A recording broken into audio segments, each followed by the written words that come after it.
Souvent, Bersani, les policiers doivent aussi faire face, eux, à la pauvreté. On peut rappeler peut-être le salaire moyen d'un policier en début de carrière. Alors le salaire d'un policier en tout début de carrière sur Paris est autour de 1500, 1600 euros avec des frais importants pour se loger. La plupart de nos collègues arrivent de province, donc n'ont pas du tout le même cadre de vie.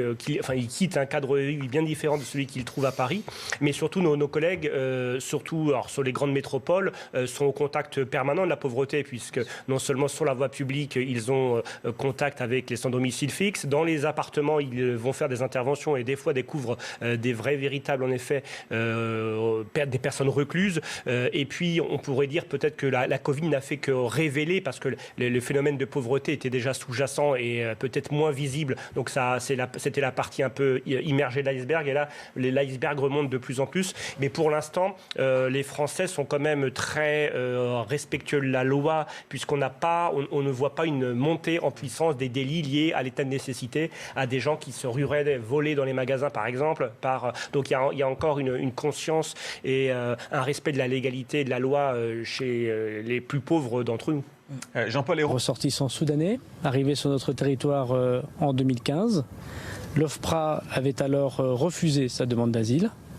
Mais la CNDA, c'est-à-dire la justice administrative, avait autorisé sa présence sur le territoire national.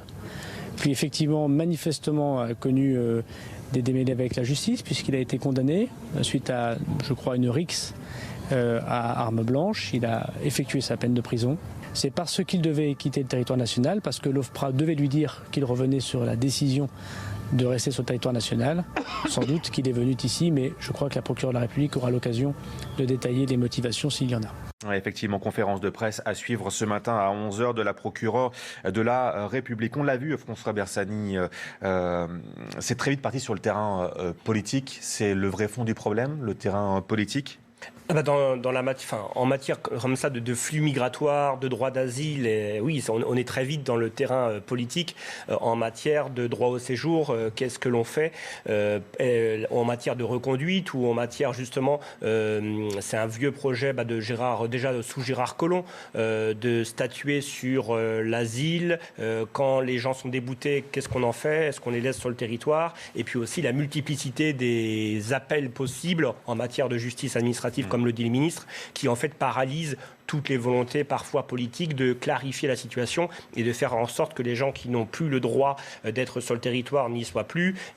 En plus, il y a un problème diplomatique aussi avec les pays étrangers pour reconnaître leurs ressortissants, qui ne laissent pas de laisser passer pour qu'on puisse reconduire en respectant le droit. Mais il y a des nationalités encore qu'on ne peut pas reconduire. Et puis, il y a aussi une petite frilosité, même pas une petite, une grande frilosité en matière dans les tribunaux pour prononcer des peines d'interdiction du territoire qui normalement sont de droit.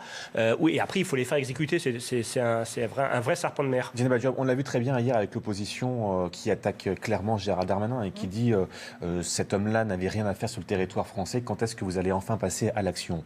Est-ce que c'est aussi simple que ça? On n'a pas l'impression lorsqu'on écoute François Bersani il y a quelques instants. je crois qu'il Conséquence, ce week-end, rien qu'en Ile-de-France, 4000 policiers sont mobilisés pour faire respecter les règles sanitaires. François Bersani, des policiers encore sur le terrain pour faire respecter des règles sanitaires avec une réelle crainte d'oubli des gestes barrières avec le printemps qui arrive?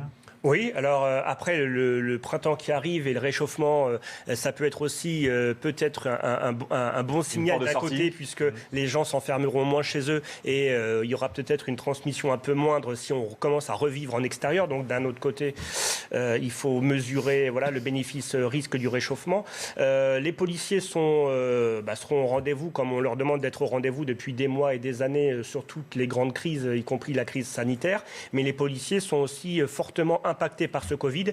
Je cite l'exemple de plusieurs commissariats dans le Nord-Pas-de-Calais, comme le commissariat de Dunkerque, à l'arrêt, puisqu'il y a une 60aine de cas Covid positifs ou cas contacts.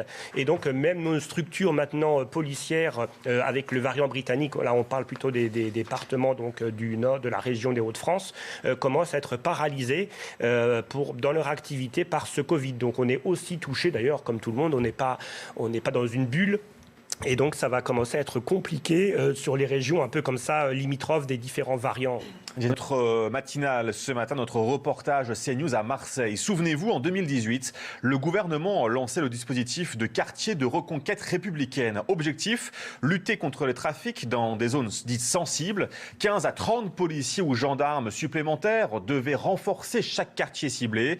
3 ans après, qu'en est-il? Ce dispositif a-t-il amélioré la situation sur place? Voici notre reportage dans les quartiers nord de la ville. Stéphanie Rouquier vous raconte.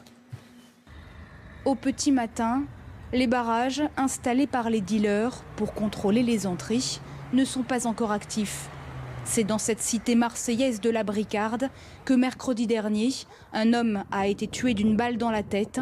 Il y a moins de 2 mois, à quelques mètres de là, un homme de 41 ans avait été battu à mort dans la cage d'escalier d'un immeuble. Des règlements de compte à répétition. Cette cité fait partie des quartiers de reconquête républicaine, un dispositif lancé par le gouvernement en 2018 visant à lutter contre les trafics. Alors, 3 ans après, la vie des habitants s'est-elle améliorée? Non seulement elle n'a pas changé, mais elle a régressé. C'est des prisons à ciel ouvert parce que les prisonniers, en fait, c'est les habitants. Et les gardiens des prisons, ou les juges, ce sont les trafiquants de drogue et qui arrivent à imposer leurs propres lois, leurs propres règles.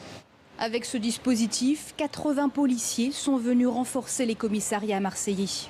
Dès que les collègues interpellent un trafiquant, dans les 10 minutes qui suivent, et j'insiste sur les 10 minutes, il y a un nouveau trafiquant de stupes qui se met en place.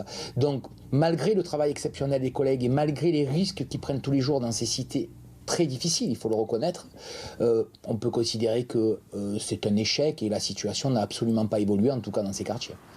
Fin de semaine prochaine, le ministre de l'Intérieur Gérald Darmanin se rendra dans la cité phocéenne pour annoncer de nouveaux renforts policiers. François Bersani, est-ce qu'on peut parler d'échec cuisant? Oui, totalement, Thomas. Ce dispositif mis en place par Gérard Collomb, le doute qu'on avait, enfin la crainte que l'on avait, c'était que ce soit un beau slogan publicitaire. Et en fait, c'est resté à l'état de slogan parce que la reconquête républicaine, c'est reprendre le territoire perdu, c'est restaurer l'autorité de l'État, restaurer le droit. Pour qui? Pas pour que la police patrouille de façon plus tranquille, mais pour que les habitants de ces quartiers, qui souvent étaient des habitants pauvres, défavorisés, mais pas que, pour que ces habitants aient une vie normale. Avec les enfants, que les enfants puissent être dans les squares sans risquer de se faire écraser par des rodéos de moto, être embarqués comme guetteurs dans des trafics de drogue, et j'en passe et des meilleurs. Au final, on a eu plusieurs effets indésirables de ces quartiers de reconquête républicaine. D'une, il y a eu d'abord pas suffisamment d'effectifs pour abonder les quartiers, enfin les commissariats où il y avait des quartiers de reconquête républicaine. Il faut savoir que sur des départements grands de l'Île-de-France comme les Yvelines, vous avez beaucoup de cités sensibles comme Chanteloup-les-Vignes, Mantes, les Mureaux, Trappes, Poissy, etc. Il n'y avait qu'un seul quartier à Trappes.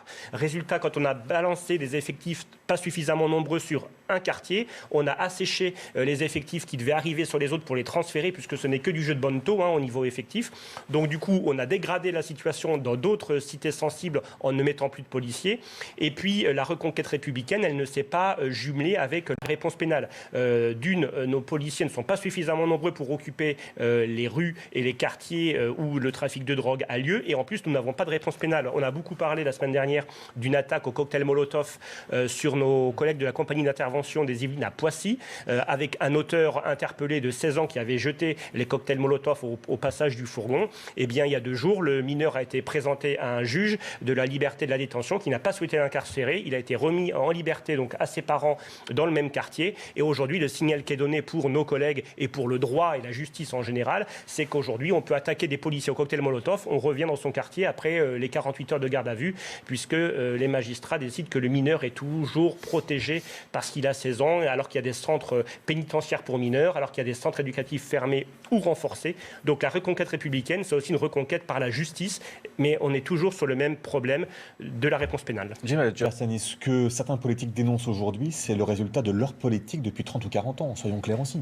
Oui, c'est le résultat d'une absence de volonté politique sur le long terme, c'est-à-dire qu'on a, au gré des changements politiques, on a parfois inversé la tendance ou cassé ce qu'a fait le prédécesseur, comme ce fut le cas avec, comme le disait très bien Mme Diop, avec l'abandon de la police de proximité. Quand on parle de la police qui ne doit pas faire de prévention, attention, le fait que la police soit présente dans les quartiers, dans les rues, tous les jours, H24, jour et nuit, ça participe à la prévention. Ouais. Que la police joue au football ou soit grand frère, non, il y a des associations, il y a des partenaires qui sont là pour être les grands frères ou autres. Mais le fait d'avoir de la présence policière visible, dissuasive, et qu'elle réponde à l'instant T à la délinquance et à la criminalité dans ces quartiers, c'est un acte de prévention, c'est aussi de la répression, mais c'est en même temps un acte de prévention.